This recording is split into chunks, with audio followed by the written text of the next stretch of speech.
Buenas tardes, buenas tardes. ¿Cómo están, chicos? ¿Me escuchan bien? Sí, se escucha, doctor. Muy bien. ¿Podemos empezar?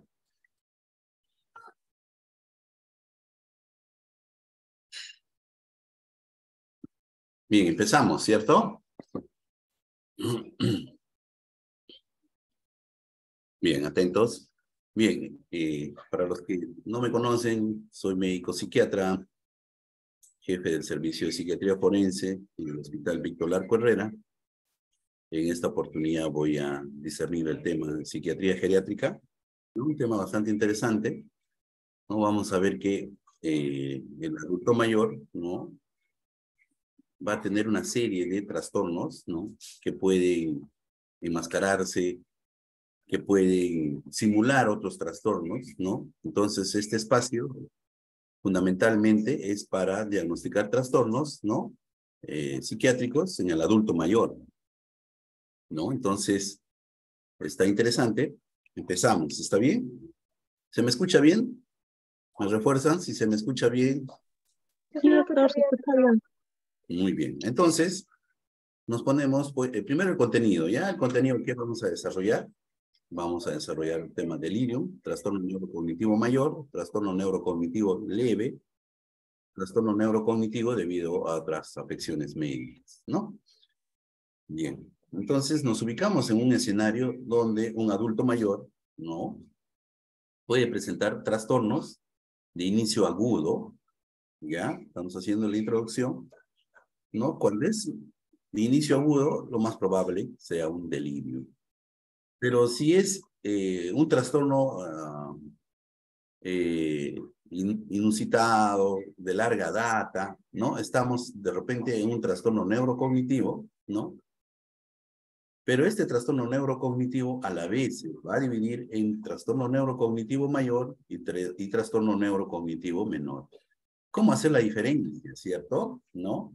Entonces, vamos a diferenciar que el trastorno neurocognitivo mayor, el adulto mayor, es dependiente, es mayormente, pierde la autonomía de las funciones básicas, funciones instrumentales, actividades cotidianas del día.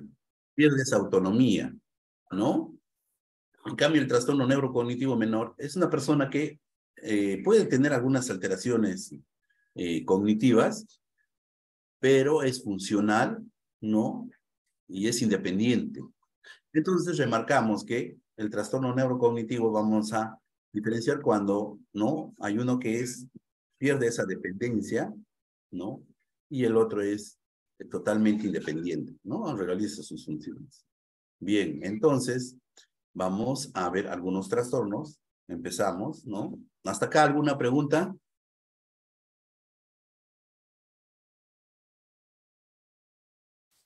Continuamos entonces, ¿ya? Miren, pues, a ver, esto lo vamos a resolver. Un adulto mayor de 65 años ha notado que desde hace 2 años tiene dificultad para ejecutar ciertas actividades domésticas, como abrir los pomos de las mermeladas y las puertas de los roperos que tienen candado. Bueno, el paciente o adulto mayor tiene una alteración entonces ustedes, al final de la clase, tendrán que describir o mencionar o enunciar qué trastorno tiene, ¿no? Entonces, durante toda la clase ustedes van a ver que van a tener que discernir cuándo una disfunción cognitiva es transitoria, ¿ya? Cuando el deterioro cognitivo es crónico, ¿ya? Si se deben los síntomas depresivos y cognitivos a algún trastorno neurológico de base que afecte las redes tanto de la cognición como del estado de ánimo y que pueden evolucionar hacia demencia. Entonces, al final de la clase, ustedes tienen ya esa capacidad para poder decir, no, es un trastorno transitorio. No, este es un trastorno ya crónico. No, alguien ya se anima a describir o mencionar qué trastorno tiene el caso clínico.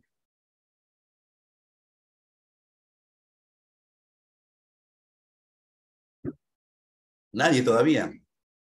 Muy bien, continuamos entonces, ¿ya? Entonces empezamos por delirium. Delirium, pues, en el adulto mayor, ya dice que es la complicación más frecuente en el postoperatorio, ¿no? Ya, en un estudio, ¿no? El 16 de mayo del 23 en la revista JAMA, describe, pues, que las personas que sufren o presentan delirium, ¿no? Tienen un factor predisponente para un deterioro cognitivo a largo plazo, ¿no? Y por tanto la demencia incidental. Entonces debemos darle la importancia, ¿no? A un adulto mayor que esté presentando alteraciones de la atención, alteraciones de la memoria, ¿no? Anteriormente se denominaba síndrome confusional agudo. Entonces vamos a describir las características del delirio. ¿Está bien? Entonces, ¿qué es el delirio? ¿Ya? El delirio, pues, se define por un trastorno, miren, agudo, transitorio, no se olviden, que va a alterar la conciencia, en particular la atención. Esto es reversible, no como en el otro escenario que es un adulto mayor con trastorno neurocognitivo mayor, por decir, ¿no? ¿Ya? Esto es reversible. Claro que va a involucrar, por ejemplo, algunas alteraciones de las funciones superiores, como es la percepción, la actividad motora, ¿no? Alteraciones del ciclo sueño. Estas personas van a invertir su sueño, ¿no? De día duermen y de noche están despiertos. Por eso dice alteraciones del sueño. ¿Ya?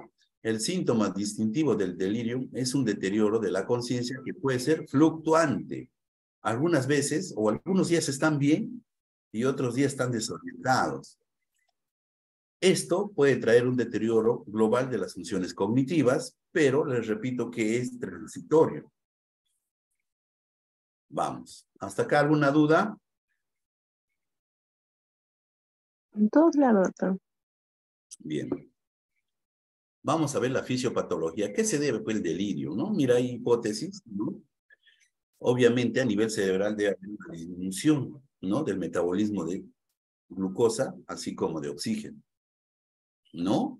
Ya, el proceso de estrés oxidativo e inflamatorio que afecta al SARA, ¿no? El sistema activador reticulador ascendente. Por eso el adulto mayor está desorientado, ¿no? O de repente obnubilado, ¿ya? Porque está afectado el SARA. Se afecta a algunos neurotransmisores. Por decir, la acetilcolina es un neurotransmisor, ¿no? Que nos mantiene despiertos, ¿no? La acetilcolina es un neurotransmisor que nos sirve para consolidar la atención, ya la concentración. ¿Qué pasa? En estos adultos mayores va a haber disminución de este neurotransmisor de acetilcolina, ¿ya?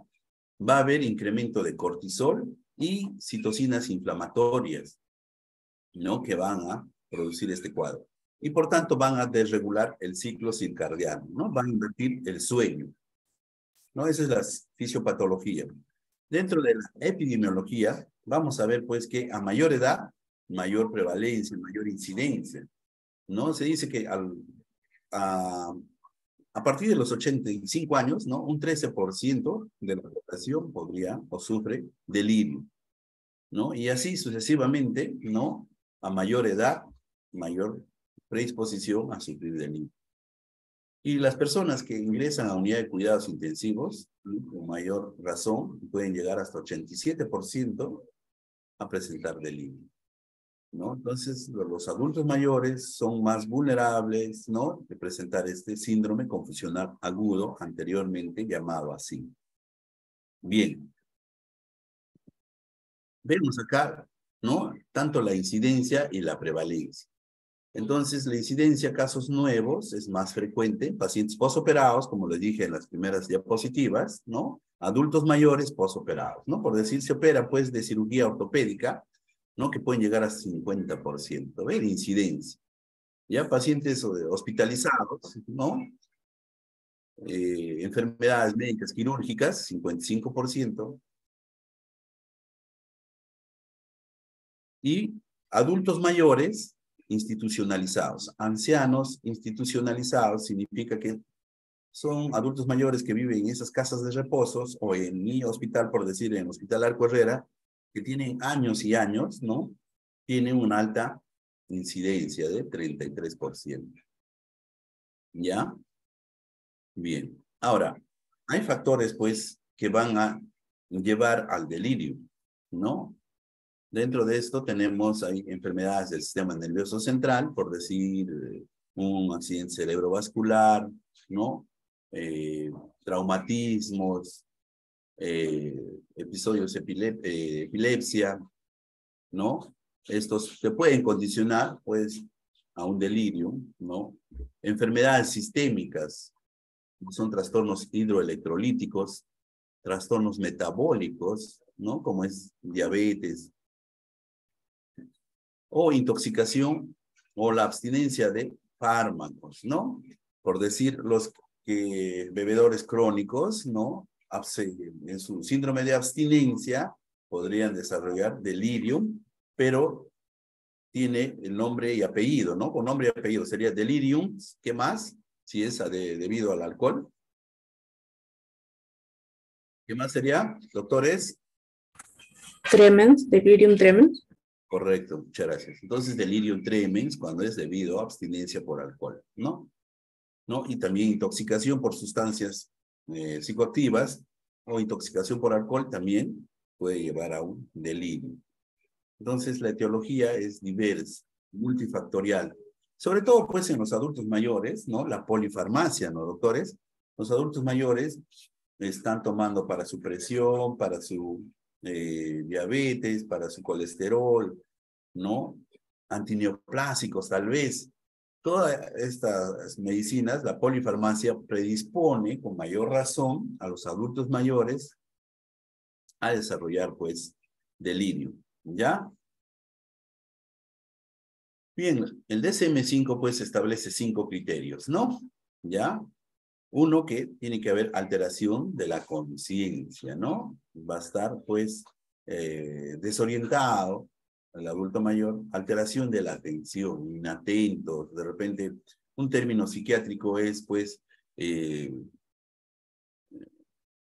hipoprosexia, ¿no? Ustedes ya saben que hipoprosexia es disminución de la atención. Si estaría aumentado, hiperprosexia, ¿no? En este caso, no. ¿Ya? ¿Qué más? Deterioro de otras funciones, de otros dominios de las funciones cognitivas, ¿no? Vamos a ver que esos deterioros pueden ser de la memoria, de la orientación. Esto es importante, el inicio es relativamente rápido, ¿no? Inicio brusco. No hay antecedentes. Viene a la emergencia, ¿no? Del Hospital Arco Herrera, ¿no? Y refiere a los familiares que hace horas o ayer presentó esta alteración de la conciencia. ¿Ya? Es duración breve y fluctuante. Puede ser que un día esté orientado, ¿no? O lúcido, otro día esté confuso, desorientado. Ah, ya. Entonces, miren, los tips, ¿no? ¿Ya? Alteración de la conciencia, ¿no? ¿Ya? Estas alteraciones son fluctuantes, ¿no? Unos días están lúcidos y otros días están desorientados. La duración breve, el inicio relativamente rápido, ¿no? Entonces el criterio A y C dice, ya, la alteración de los criterios A y C no pueden ser explicados por otros trastornos neurocognitivos previamente establecidos o en desarrollo y que no ocurren en el contexto de una situación de disminución de la vigilia como puede ser un coma, ¿no? Ya, pues si el paciente está en estado de coma, no se le puede diagnosticar de delirio, ¿no? Bien. 5 criterios, ¿ya? Según el DSM-5. En el DSM-4 se le llamaba síndrome confusional agudo. No se olviden, ¿ah? Entonces, dentro de la exploración física y pruebas analíticas, vamos a ver, pues, que, ¿no? El inicio es súbito de los síntomas. Si nosotros aplicamos un mini mental test, vamos a ver que está comprometido las funciones cerebrales superiores, ¿no? Memoria, orientación, cálculo, ¿ya? La exploración física con frecuencia demuestra claves sobre la causa del delirio, ¿no? Si por decir, es una hepatopatía, ¿no? ¿Ya? O un trastorno hidroelectrolítico, nosotros vamos a pedir, pues, dosaje de electrolitos, ¿no? Entonces se va a encontrar la causa, ¿no? La presencia de una enfermedad física conocida, antecedentes de traumatismo encefalocraneal, ¿no? O dependencia de alcohol te pueden llevar a este trastorno de delirio. Entonces solicitamos, pues, exámenes de apoyo, exámenes complementarios, como es el electroencefalograma, ¿no? Muestra, pues, de forma característica una lentificación generalizada de la actividad cerebral y en ocasiones áreas focales de hiperactividad, ¿no? Y si pedimos una tomografía o resonancia, no se va a encontrar, pues, ¿no? Alteraciones, ¿ya? Hasta acá vamos bien. Entonces, ¿cómo hacer el diagnóstico, ¿no? De delirio, ¿no? Frente a demencia, frente a esquizofrenia, frente a depresión. Si empezamos por acá, un adulto mayor, ¿no? Con depresión, pues definitivamente va a estar menguando sus funciones cerebrales superiores, como es la memoria, como es el cálculo, como es las funciones ejecutivas, porque está pasando un episodio depresivo. Entonces, ¿cómo hacemos la diferencia? Por acá. Hemos dicho que el delirio es de inicio súbito, ¿no? Ya hay alteraciones de la conciencia fluctuantes. En cambio, acá en la depresión no hay alteraciones de la conciencia. Estará lentificado varias esferas, ¿no? Cerebrales, pero no hay alteraciones de la conciencia. Ojo, en cambio, en la demencia, delirio frente a la demencia es un trastorno de larga data, ¿no? Crónico, ¿no? Que va a ser de meses, inclusive años, ¿no? En cambio, el delirio es, pues, de inicio reciente, ¿no? Ahora, con la esquizofrenia, ustedes saben, pues, que la esquizofrenia se caracteriza también, pues, por delusiones y alucinaciones. Y un adulto mayor puede presentar, pues, alucinaciones y también delusiones. ¿Cómo diferenciar entonces? A ver, ¿quién me ayuda acá? ¿Quién me ayuda acá? ¿Cómo diferenciar con la esquizofrenia?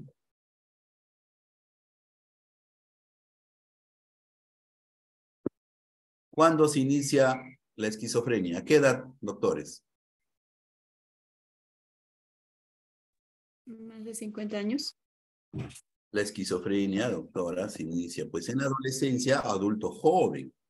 Por eso la anamnesis, el antecedente es importante, ¿no? Va a haber ese antecedente de que adulto joven inició su cuadro psicótico. Ya en cambio el delirio es una patología de los geriátricos, adultos mayores, ¿ya? Ahora, en la esquizofrenia ustedes han pasado por el hospital, han visto que sus delusiones son sistematizadas, son bien sistematizadas. Lo mantienen por meses, años. Ya las delusiones o ideas falsas en la persona con esquizofrenia. En cambio, con una persona adulto mayor, su delirio son delusiones cambiantes. Ya son delusiones de, de daño, ¿no? Cambiantes. Un día puede decir que me han secuestrado, otro día que me están robando, ¿no? Y así, ¿ya? Entonces, hay que tener en cuenta estas características, porque hay veces cuando uno empieza a estudiar psiquiatría, las primeras meses, semanas que rotaban ustedes, todo lo veían como esquizofrenia, ¿no? Me acuerdo muy bien. Le entrevistaban y les decía, ¿qué les parece? Esquizofrenia. Todo era esquizofrenia, ¿cierto? Entonces, ahora ya ustedes saben clasificar, saben discernir, ¿no? Cuando sí amerita hacer el diagnóstico de esquizofrenia, ¿no? Bien, acá tienen un cuadro, doctores, para que ustedes lo analicen para su examen, ¿ya? Empezamos con inicio, por ejemplo. El inicio en el delirio es súbito. En la demencia es insidioso, de larga data, ¿no? En la melancolía también se necesita, pues, para hacer el diagnóstico de depresión, ¿cuántos días? Más de 2 semanas, ¿no? Y la esquizofrenia, pues, ustedes saben, inicia cuando se inicia en adulto joven o en la adolescencia.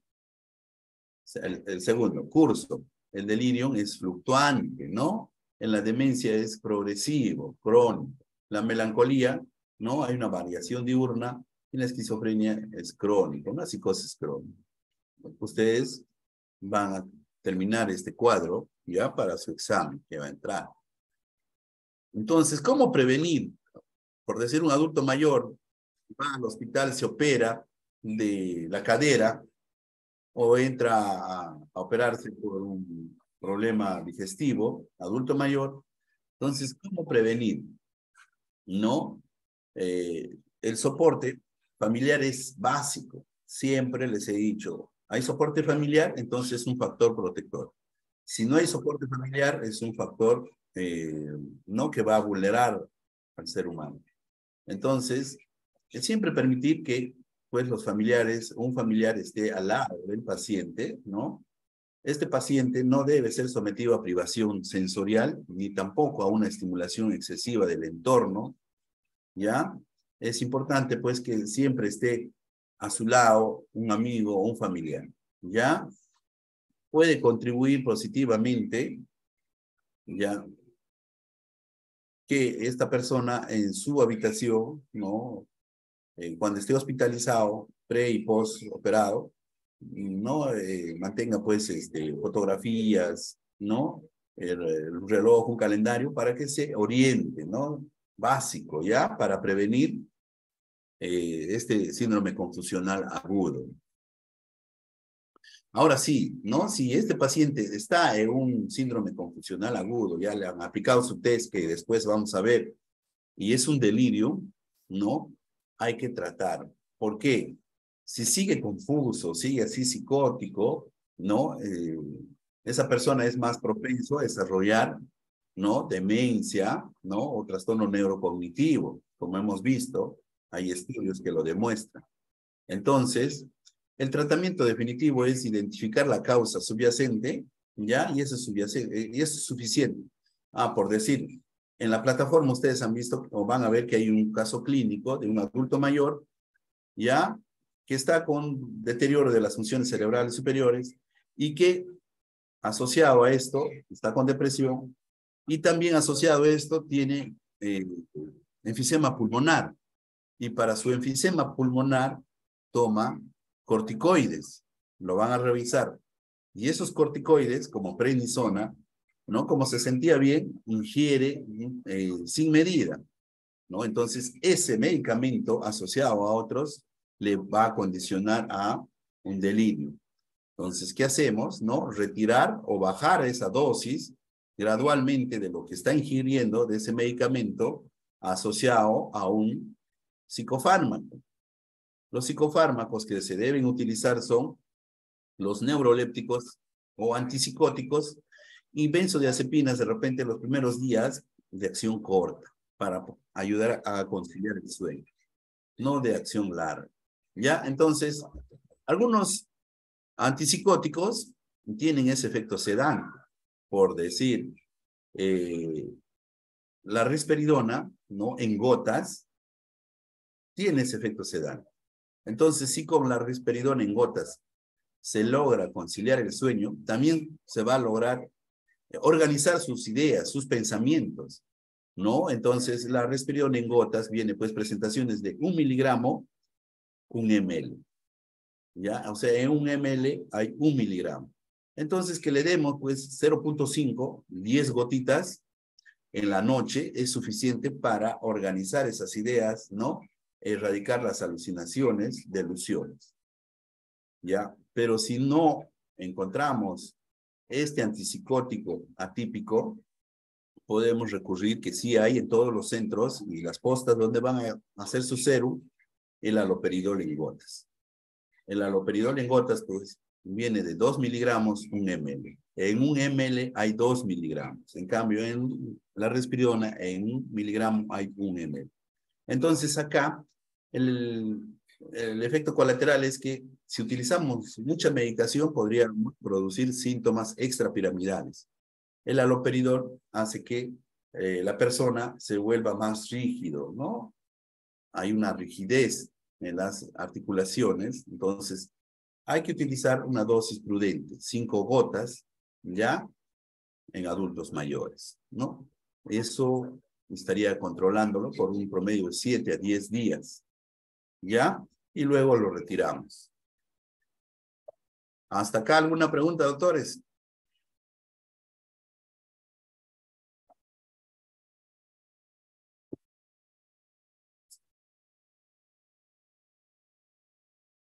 Bien, ¿alguna duda, alguna pregunta?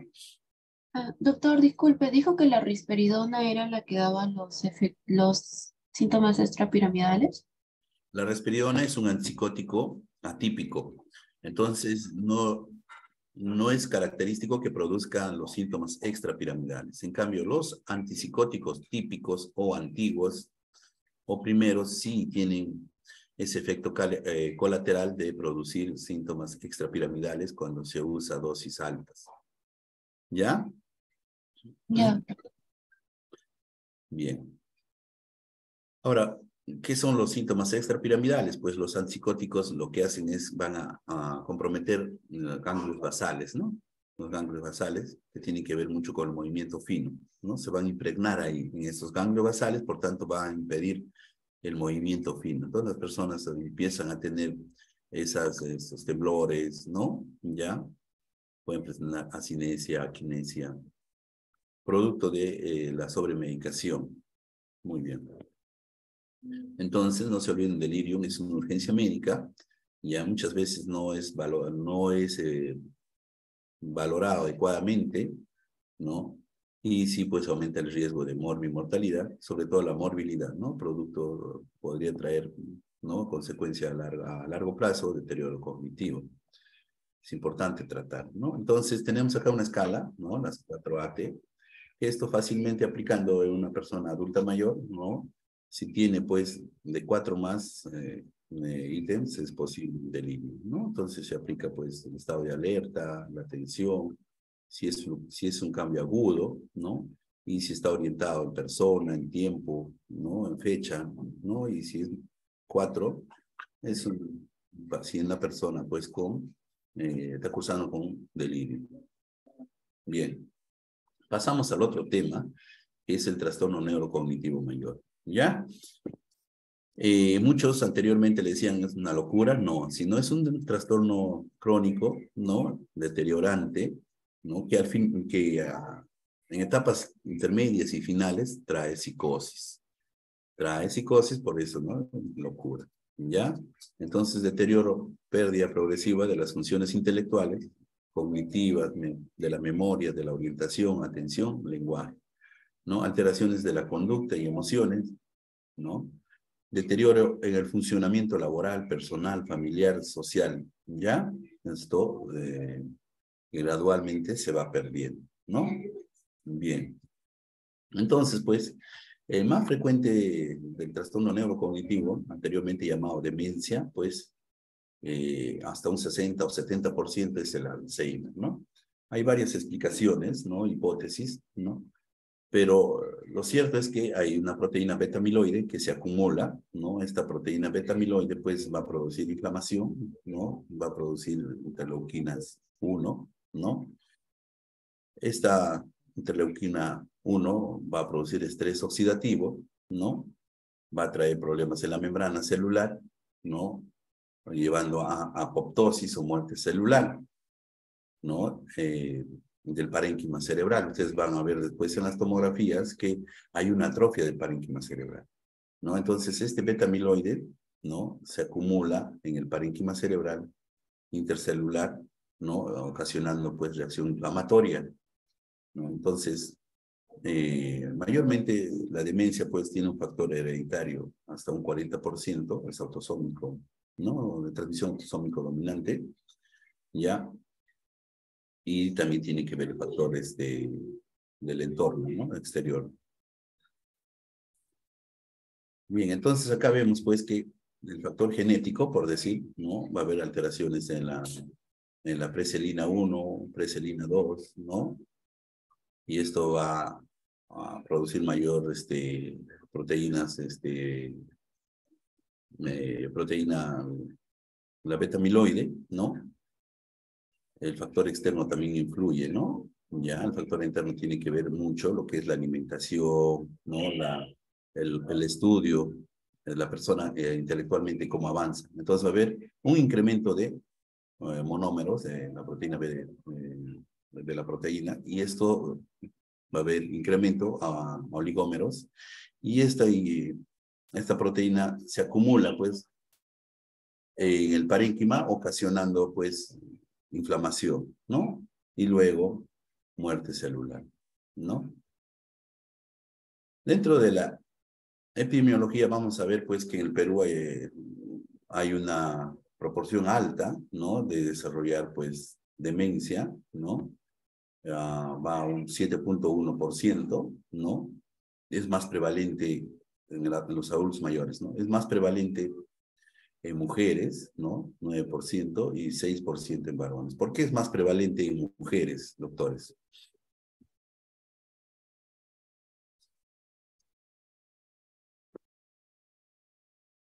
Mena, ¿por qué es más prevalente en las mujeres?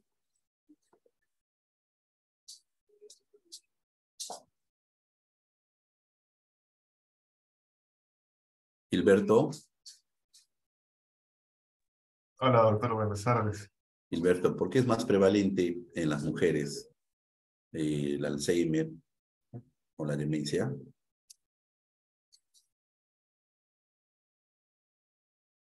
Bueno, no estoy muy seguro, pero quizás es porque me parece que las mujeres son más, em, están más predispuestas a sufrir trastornos psiquiátricos en general. Mm, Las mujeres tienen un factor de riesgo, no se olviden, pero también la expectativa de vida, ¿no? Las mujeres tienen mayor expectativa de vida que los varones, ¿no? Por eso es más prevalente en mujeres. ¿Ya? Entonces, del 50 a 70%, ¿ya? De las demencias es debido al Alzheimer. La demencia vascular corresponde al 20 al 40% de todas y los restos son mixtas, ¿no? Demencias mixtas, frontotemporal, PIC. Bien, entonces dentro de la clasificación vamos a ver, pues, según la ubicación, según su origen, ¿no? Oh, según su origen, ¿no? Trastorno neurocognitivo primario, trastorno neurocognitivo secundario, ¿ya? Y según su ubicación, ¿no? Tenemos, pues, las demencias corticales, como son las Alzheimer, las demencias frontotemporales, ya las demencias subcorticales, un poco más abajo, porque es el Parkinson, Huntington, y las demencias córtico-subcorticales, como las demencias debido a cuerpos de Lewy, demencias córtico-basales, ¿ya? Según su ubicación y según su origen, ¿no? ¿Ya? Bien, entonces, según su origen, pues vamos a tener que las demencias primarias, ¿no? O trastornos neurocognitivos primarios tenemos Alzheimer, más frecuente, la demencia frontotemporal, enfermedad de PIC, no son adultos mayores, ¿no? Sobre todo varones, no se olviden, ¿ya? Desinhibidos, ¿no? Hipersexuales, hiperorales, todo lo llevan a la boca, ¿ya? Por eso hiperoralidad, ¿ya? La enfermedad de cuerpos de Lewy es una demencia, ¿no? Que se caracteriza por alucinaciones, ya marcadas, como el síndrome de Capgras, ya, y síntomas de rigidez, rigidez. Tenemos la demencia por Huntington, demencia por Parkinson. Esto te predispone, pues, mayor a la demencia. Características de las demencias primarias: afección precoz de la memoria, deterioro múltiple y progresivo de las funciones superiores, aparición de síntomas psiquiátricos y conductuales, que vamos a ver luego, evolución progresiva hacia la pérdida de la independencia, ya para realizar actividades básicas de la vida o actividades instrumentales, ¿ya? Ahora, tenemos las demencias secundarias, ¿no? Ya, trastornos neurocognitivos secundarios que son debido a un problema vascular, un traumatismo infeccioso, tóxicos, carenciales, endocrinos o tumorales. Gran parte de estas demencias secundarias son reversibles o pueden ser tratables, por decir, las carenciales, ¿no? A oligoelementos como vitamina B12, ácido fólico, ¿no? O también puede ser por infecciosas, ¿ya? O endocrinológicas, por decir, hipotiroidismo. ¿Ya? Entonces, brindándole el tratamiento oportuno, pueden algunas ser reversibles. ¿Estamos? Bien, entonces, ¿cómo hacer el diagnóstico, no? Del trastorno neurocognitivo secundario. La etiología, como hemos visto, es muy diversa. Gran parte pueden ser tratables. El cuadro puede revertir, ¿ya? Dentro de estas demencias secundarias tenemos las infecciosas, ¿no? Por decir la enfermedad priónicas, de Creutzfeldt-Jakob, que es una demencia, pues, rápidamente progresiva, ¿no? Enfermedades priónicas, ¿no? Por el virus. Tenemos las infecciosas por el SIDA, ¿no? Sífilis, encefalitis herpética. Las demencias por hidrocefalia, ¿no? Por decir, haciendo una descomprensión de la hidrocefalia, una derivación ventrículo-peritoneal, podría mejorar esa persona. Metabólicas o endocrinas, por decir el hipotiroidismo, brindándole tratamiento, ¿no? O el hipertiroidismo de igual manera. Carenciales, ¿no? Reponiendo B12, reponiendo ácido fólico, ¿no? Podría mejorar esa persona, ¿no? Traumatismos encefalocraneanos, esclerosis múltiple y por tóxicos, ¿no? Como el alcohol, ¿no? Hemos visto que en la clase anterior el alcohol produce deterioro de las funciones cerebrales, ¿no? Superiores, ¿no? Como es la memoria. Ustedes han evaluado al pacientito Carranza, ¿no? Que ya no se recordaba las cosas, ¿no? Y como antecedente era que había consumido alcohol desde la adolescencia. Ya no, él no tomaba cerveza, sino tomaba cañazo, ¿no? Ustedes en la práctica lo han podido evidenciar. Bien, entonces miren, la demencia es multifactorial, ¿no? Puede ser vascular, ¿no? Puede ser por cuerpos de Lewy, ¿no? Drogas, toxinas, enfermedades crónicas y hoy en día consecuencias del COVID, ¿no? Como secuelas, ¿no? El COVID, que es un virus, pues, neurotrópico, ¿no? Que va a traer consecuencias, ¿no? Secuelas neurológicas, esas es, pues, deterioro cognitivo, ¿no? Bien, ¿hasta acá alguna pregunta, doctores?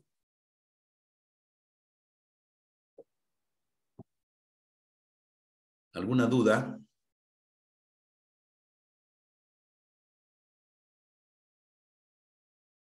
Bien, continuamos. Entonces, dentro de las manifestaciones clínicas, vamos a ver, pues, que, ¿no? La demencia, ¿no? Va a manifestar síntomas cognitivos, ¿no? Acalculia, ¿no? Apraxia, ¿no? Síntomas psiquiátricos y de comportamiento, ¿no? Vamos a ver delusiones, alucinaciones, agitación psicomotriz, impulsividad, desinhibición, ¿no? Vamos a ver, por decir, el síndrome de Claver-Bussy, ¿no? El adulto mayor, una demencia frontotemporal, ¿no? Desinhibido, hipersexual, hiperoralidad, ¿no? Es el síndrome de Claver-Bussy, ¿no? Característico, ya en la demencia frontotemporal, ¿no? Esas son las manifestaciones clínicas. Alteraciones funcionales, ¿no? Vamos a ver que va a perder las funciones instrumentales, ¿no? Actividades básicas instrumentales y actividades básicas diarias. Entonces esa persona va a ser dependiente gradualmente, ¿no? Pierde su autonomía, básico. Entonces vemos, pues, que cuando pierde, por decir, esas características de ir al banco, hacer sus actividades financieras, tomar su medicación, ¿no? Recordarse la dosis, todo eso son actividades instrumentales de la vida diaria, ¿no? Entonces, esto es lo primero que se va alterando, ¿no? Una persona con demencia, ¿no? Y hay una escala para medir esto de Brodin. Es una demencia leve. Cuando se presenta esto, ¿no? Un adulto mayor, estamos evidenciando una demencia leve. Pero si hay pérdida de las actividades básicas de la vida diaria, como es la higiene, la alimentación, deambulación, el uso del retrete y otras cosas básicas, ¿no? Ya estamos en una demencia moderada, ¿no? Entonces también se utiliza la escala de Katz, ¿no? Que arrojaría positivo, ¿no? Bien, entonces, diagnóstico, ¿no? Una buena anamnesis, ¿no? El interrogatorio, sobre todo a los familiares o a los cuidadores, ¿no? Sobre la evolución de la enfermedad, una buena exploración física, exámenes complementarios, como vamos a ver luego, ¿no? Un hemograma, ¿no? Pedir, pues, dosaje de electrolitos, perfil renal, perfil hepático, función tiroidea, ¿no? Dosaje de TSH, T3, T4, ¿no? Para ver la función tiroidea. Hemos visto que hay demencias reversibles, ¿no? Como el hipotiroidismo, dosaje de vitamina B2 y ácido fólico, neuroimágenes, como vamos a ver. ¿no? Hay que ver la valoración cognitiva, ¿no? A través de Mini Mental Test o el test de reloj, ¿no? También lo vamos a ver luego. ¿No? Estas personas en el test de reloj pues ya no son capaces, ¿no? De dibujar las agujas del reloj, apuntar adecuadamente una hora que le decimos, ¿no? Le digo, a ver, dibújame las 3:30, ¿no? Entonces hay alteraciones visoespaciales que no pueden seguir la secuencia de los números y menos pues las agujas de los relojes, ¿no? Asociado a Mini Mental Test, ¿no?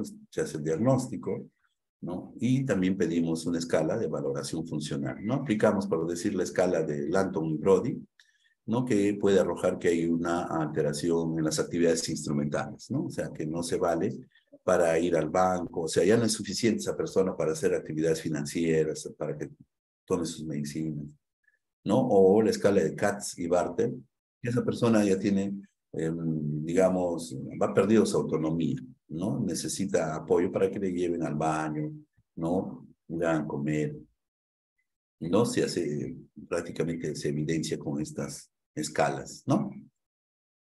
Vemos acá, pues, las pruebas complementarias, ¿no? Para confirmar el diagnóstico. Vemos una persona adulta mayor normal, ¿no? Y acá, pues, vemos que hay una dilatación de los ventrículos, ¿no? Ya hay ensanchamiento de las fisuras, ¿no?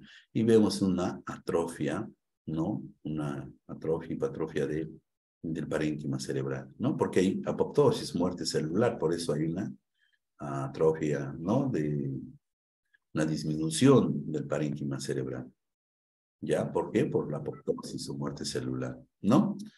Y pruebas funcionales como el PET y SPET, ¿no? Vamos a ver, pues, que un adulto mayor no debería estar captando, pues, el contraste, pero en una persona con demencia no se capta el contraste, ¿no?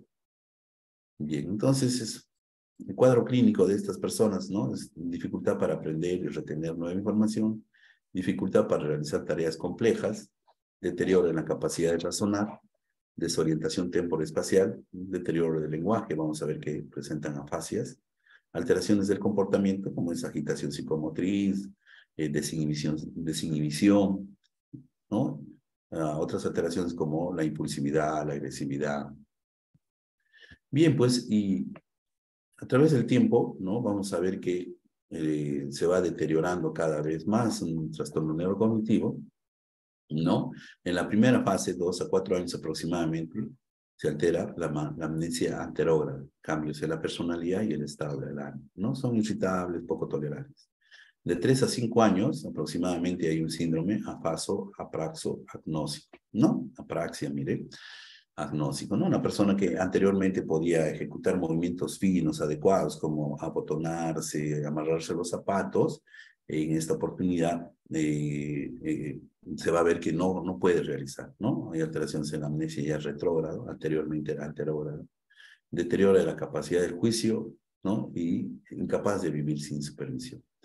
Y en la tercera fase, pues, ¿no? Ya bastante avanzado, una desorientación autopsíquica y también alopsíquica, obviamente, ¿no? Ustedes ya saben que es autopsíquica y alopsíquica, graves alteraciones en la marcha, ¿no? Síndrome Clover-Bussy, ¿no? Y después hay una postura, pues, fetal, ¿no? Que adopta. Bien, dentro del tratamiento vamos a ver, pues, que el tratamiento farmacológico, ¿no? Sobre todo en estados iniciales, ¿no? No avanzados, ayudaría, ¿no? Como son los inhibidores de la colinesterasa, ¿no? Tenemos el donazepilo, ribastigmina, galantamina, ¿no? ¿Qué hacen estos? Dicen, inhiben, pues, a la enzima que destruye la acetilcolina, ¿no? Entonces, por tanto, va a haber mayor acetilcolina interactuando con su receptor. Eso es lo que hacen los inhibidores de la colinesterasa. Tenemos los antagonistas de los receptores NMDA, memantina, el más conocido como memantina. Lo que hace la memantina es bloquear estos receptores NMDA.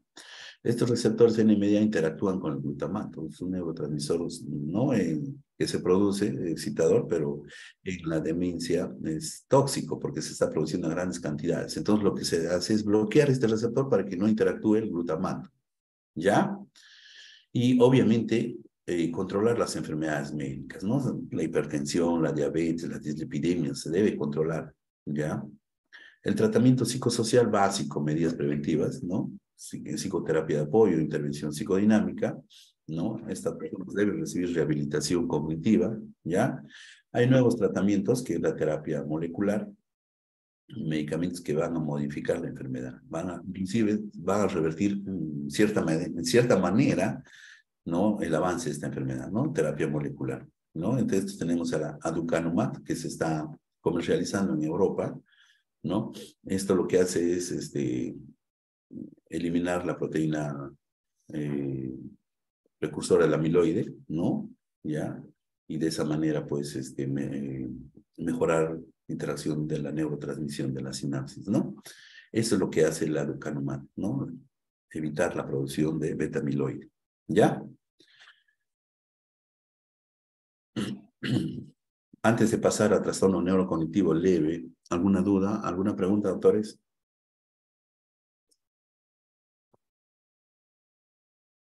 ¿Todo claro?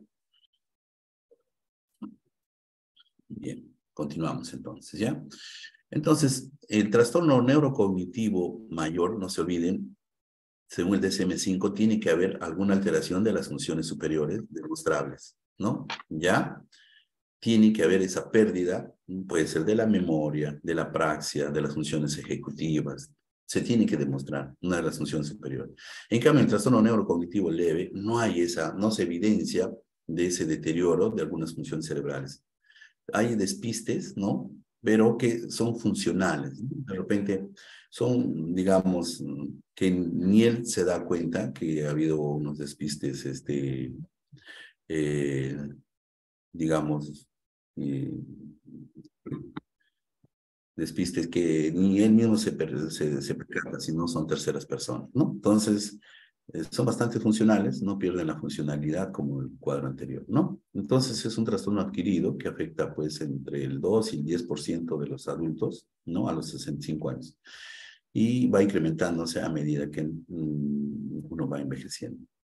Las personas con un trastorno neurocognitivo leve experimentan solo un deterioro cognitivo modesto, ¿no? Y como resultado funcionan de manera relativamente independiente, ¿ya? Es la gran diferencia. La etiología igual que el trastorno neurocognitivo mayor, ¿no? La proteína beta-amiloide, ¿ya? Algunos accidentes cerebrovasculares, exposición crónica al cortisol, ¿ya? Y va a traer, pues, lo que es dilatación, ¿no? Del tercer, cuarto ventrículo, encogimiento del hipocampo, ¿no? Tenemos la diferencia entre trastorno neurocognitivo menor y neurocognitivo mayor, ¿no? Entonces, el trastorno neurocognitivo menor hay un declive modesto, ¿no? En las funciones cognitivas. En cambio, en el trastorno neurocognitivo mayor hay un decline sustancial, evidenciable, ¿no? Ya, la autonomía, ¿no? El trastorno neurocognitivo mayor, ellos son muy funcionales, ¿no? Ya, en cambio, el trastorno neurocognitivo mayor, la alteración es suficiente para afectar la actividad instrumentales habituales y las desviaciones, ¿no? Los criterios del DSM-5 es que estas personas van a presentar quejas objetivas de memoria, ¿no? Formulada por las personas, ¿no? Y preferentemente corroborada por algunos familiares o informantes, ¿no? Algunas quejas de no recordar, sobre todo la memoria de trabajo, ¿no? Ya hay alteraciones de la memoria. ¿No? Se va a objetivar un deterioro de la memoria a través de las pruebas neurológicas específicas, ¿no? Hay conservación de las funciones, de la funcionalidad, desempeño normal de las actividades y ausencia de criterios de demencia, ¿ya? Entonces, el deterioro cognitivo leve, ¿no? De un envejecimiento normal, ¿no? Y pasa por un deterioro cognitivo leve a demencia. Hay estudios que han mencionado que el uso de neuroprotectores, ¿no? En esta faceta no responden o no son satisfactorios, ¿no? Por decir, si se le da donezepilo, resultados negativos, ¿no? Galantamina y ribastimina. Entonces no se recomienda, ¿no? Lo que se recomienda es la, digamos, rehabilitación cognitiva, ¿no? ¿Ya? El control de factores de riesgo vascular, hipertensión, diabetes, es lo que se recomienda. Ejercicios físicos, ¿no? Esto son preventivos, ¿no? Evitar fumar, ¿no? Evitar la depresión, ¿no? Controlar la obesidad, ¿no? Una vida saludable, ¿no? Interactuar socialmente con los demás, ¿no? Y si hay pérdidas visuales, auditivas, ¿no? Hay que usar, por decir, audífonos, ¿no? Para poder reintegrarnos a la sociedad, si no nos aislamos. ¿Ya? Y terapia, pues, de estimulación cognitiva, básico, ¿no? Bien, entonces acá tenemos el mini mental test, ¿no? Que es si menos de 26 estamos en un deterioro cognitivo leve. Bien, ahora, entonces, llegado a este punto, ¿qué diagnóstico tiene este paciente de 65 años? Doctor, para empezar, delirio, trastorno neurocognitivo mayor o trastorno neurocognitivo menor. Mayor. ¿Por qué, doctora? Adelante, sin miedo.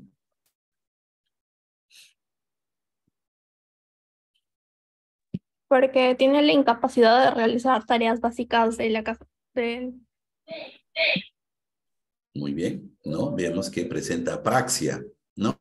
Entonces hay funciones superiores como es la memoria, ¿no? La atención, la apraxia, las funciones ejecutivas. Entonces, el pacientito, ¿no? Tiene un trastorno neurocognitivo mayor o demencia. Bien, doctores, ¿alguna pregunta, alguna duda?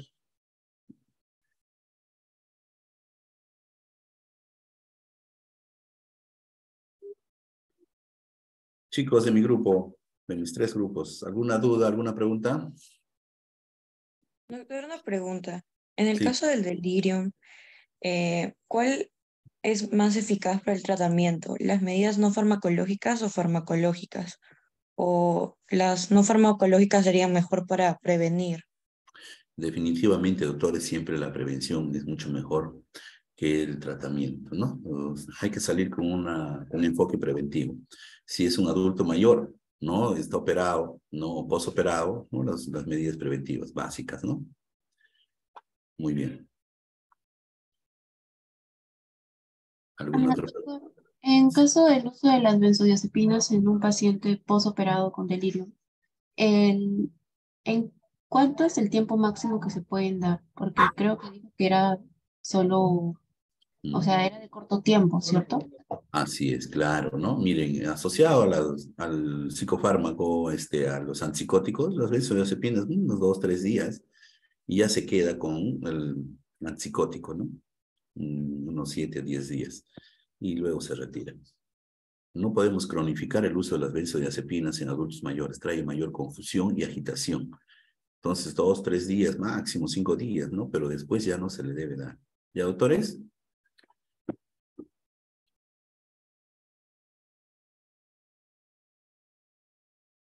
Muy bien, chicos. Ha sido un honor dirigirme a ustedes. Eso sería todo, si no hay preguntas de parte de ustedes.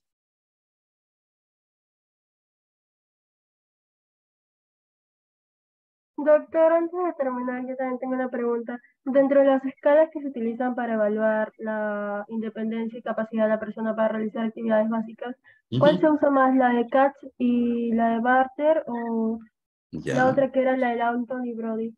Muy bien, miren, cuando ven un paciente adulto mayor, una persona con deficiencia de actividades instrumentales, ¿no? Se utiliza de Lawton y Brody, ¿no? Eso se tiene que objetivar, ¿no? Pero la de Katz y Badi y Bartel, Katz y Bartel, se utiliza para personas con demencia moderada, ya, es bastante evidente, ¿no? Es para